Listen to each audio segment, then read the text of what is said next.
Hi everybody, welcome to our Trinsics where all kinds of creativity takes place here. My name is Liz. I love you guys. Thanks for being here today.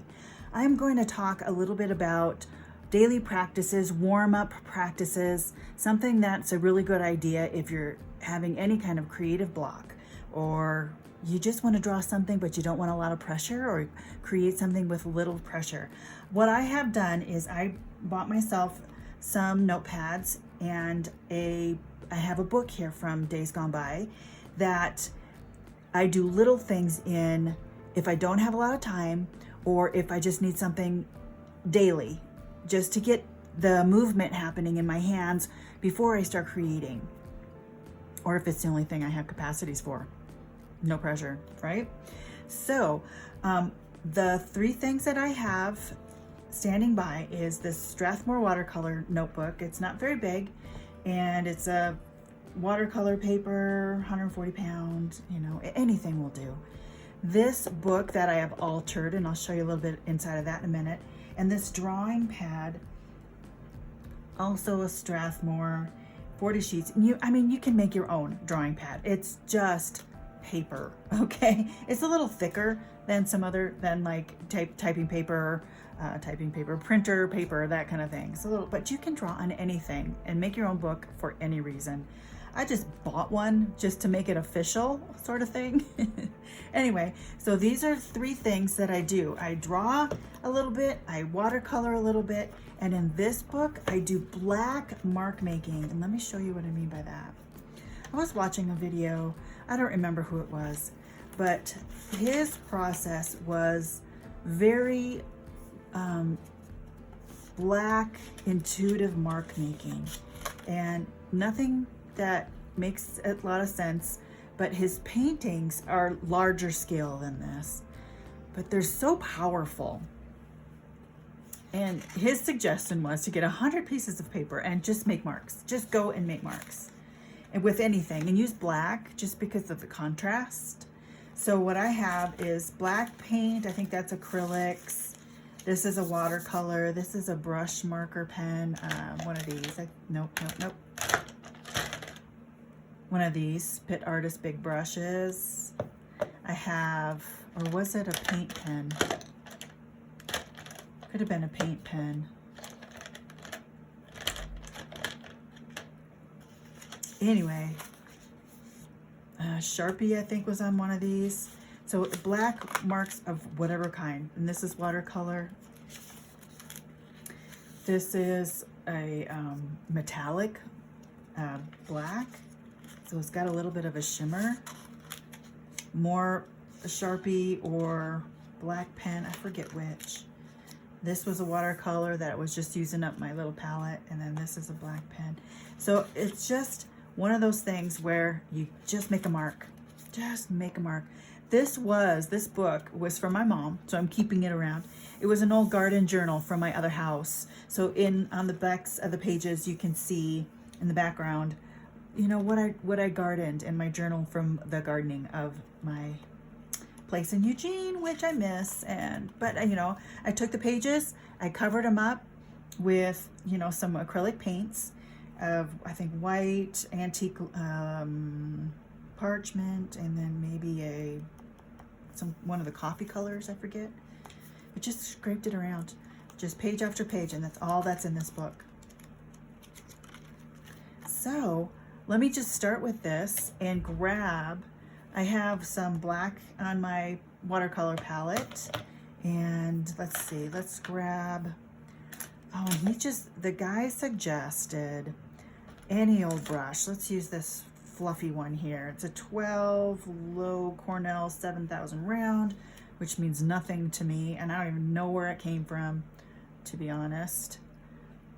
And just kind of dip it in, and when he does this, he says to kind of feel the energy. So you close your eyes, you take some deep breaths, and you feel the energy from your feet coming up to your head. Another thing would be to do some meditation before this, if you're into that. Prayer of some sort, just to ask for inspiration in your creativity, even if it's just this black mark. And then just breathe breathe it onto your paper from your feet all the way through your body to your arm and then your hand, and maybe close your eyes just to focus in on it. I'm going to take a deep breath.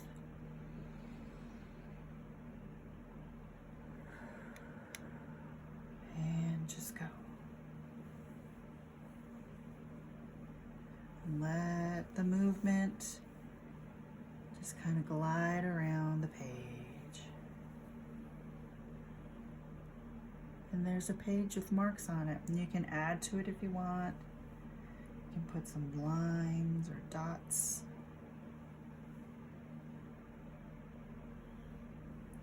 And just give it your own little touch, whatever that looks like for you. I'm going to do another one on this side.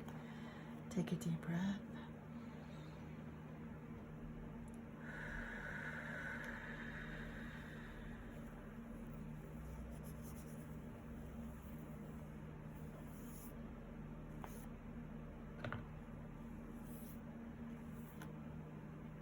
And there's my marks for this book and this day. And then I set that aside to dry. Wow, it's just, maybe it's taking the breath, I don't know. But it just kind of feels good to move your hand and just make a beginning mark for the day. And then my watercolor book. Now I've done a lot of different things in here. Not a lot, I shouldn't say a lot. I haven't done a whole lot in this book yet. But I did a little nature scene, you know. It's nothing beautiful, it's just something to work on. I was following along with an artist with oil pastels, drawing in oil pastels. And so that was something fun. And then just using up some colors on this palette, because Jubilee and I were the ones, we were making some paint papers, and I'll show you some of her pretty creations here in a minute.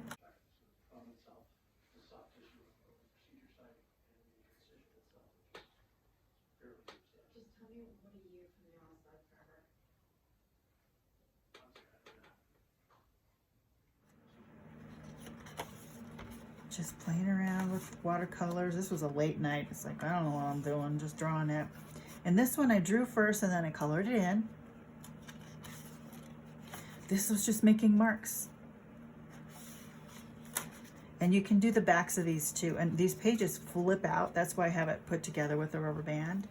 And it's just a really flat, nice watercolor surface. So for this, let me think.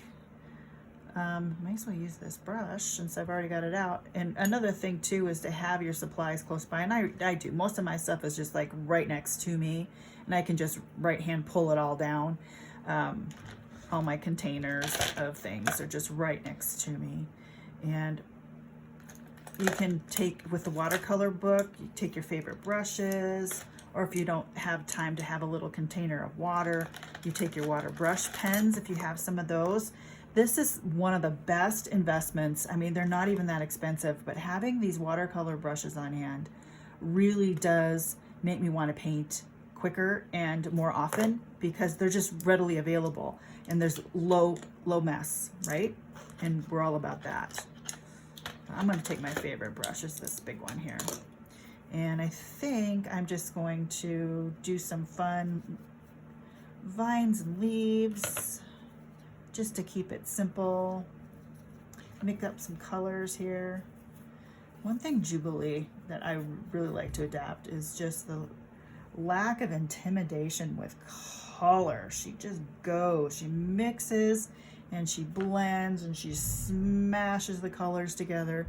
And there's no thinking, of course, because she's 3. So, I mean, good for her.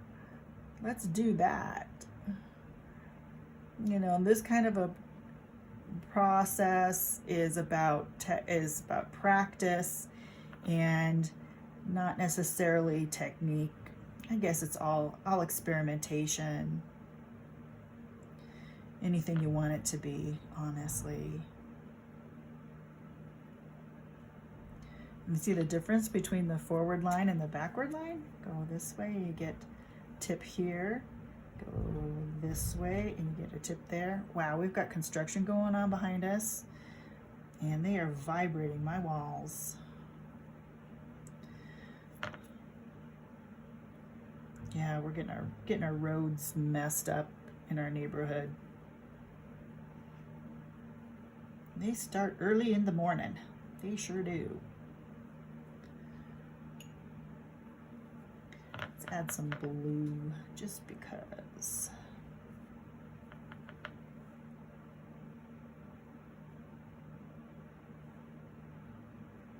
Yeah, this brush is amazing. What is it? It's a silver black velvet 12, 3000 S round. All that means whatever to somebody. And just kind of make a flow. Pick one color palette, maybe one color family, and just kind of let it happen. And we're gonna have a warm day today, so if you hear the fan in the background, that's what's going on. Believe it or not, we get warm days in Laramie.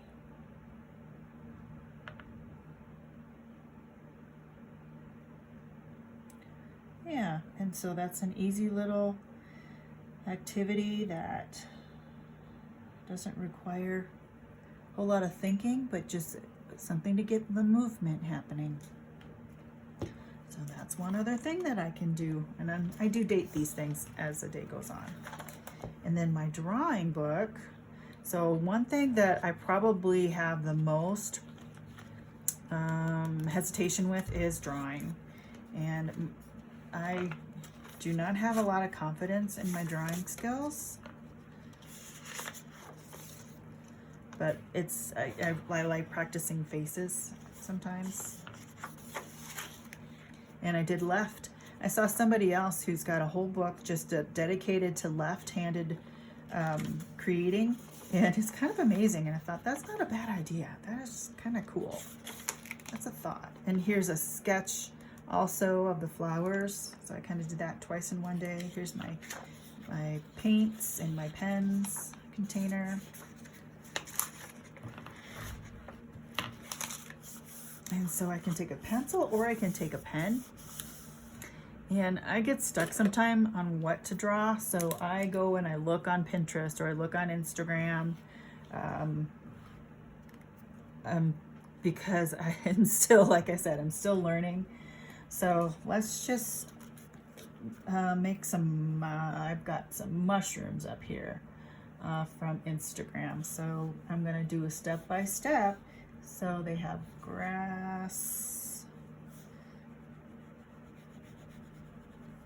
and then you have the stem, and you've got then this whole part of the cap, and then you're gonna go up and do this and connect it around.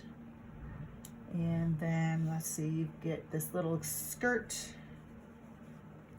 underneath the cap and some other items that make the mushroom interesting here. Some marks on the actual stem. Then you do some shading. Let's do a little bit of shading. This is where you do a pencil and you get all the little decorative marks. You know, they have those little lines inside of the mushroom. And then you just do some dots. You know how mushrooms have all those little textural things. And then you make it fun. And then you can color it in. So I'm gonna make another one. And since I made one,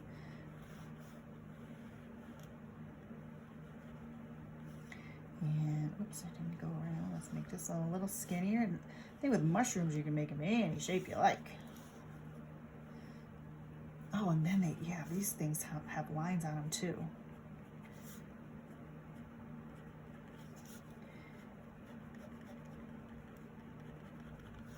And then I could come back and give it some color. And I know mushrooms, they can do all kinds of fun things with them. You can make them so whimsical, and it's just kind of fun. So colored pencils with that would be fun. Make one more. Let's do the skirt, and then come up, and then go around, and go up and give this all its lines. And up like that too. Got those, yeah. And some circles.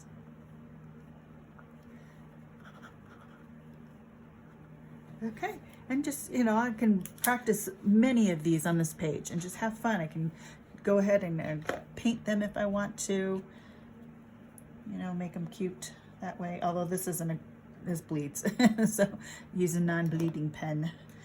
If I would use a pencil, I could have done it differently, but although pencil bleeds too, doesn't it? Anyway, you get the idea? So daily practices, so drawing, watercolor, and very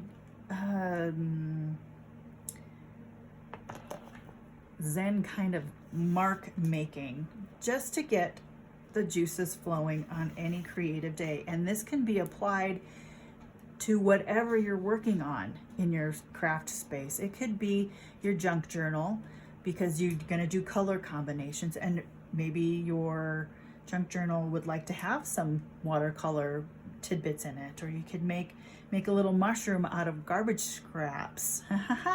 That would be fun. I'm looking at my rolling cart full of stuff, and that would be a really fun little accent to tuck in a pocket. A little garbage mushroom. That's a thought. And then this is just enjoyable. But what a cute background that would make too on something else that you're working on. So all of that to say, get busy creating, and don't give yourself pressure. These are very low pressure. A warm up, if you will, a daily practice if you want. It's not what you create, it's that you create. Okay, so you keep moving forward. These are all baby steps into other things later on in life that you have in your mind to create. So that's what I'm going to do today. And this video is kind of short, but it's just, this is a great place to start, isn't it? So I hope you're having a great day. I love you guys. Take care. And as always, God bless. Bye-bye.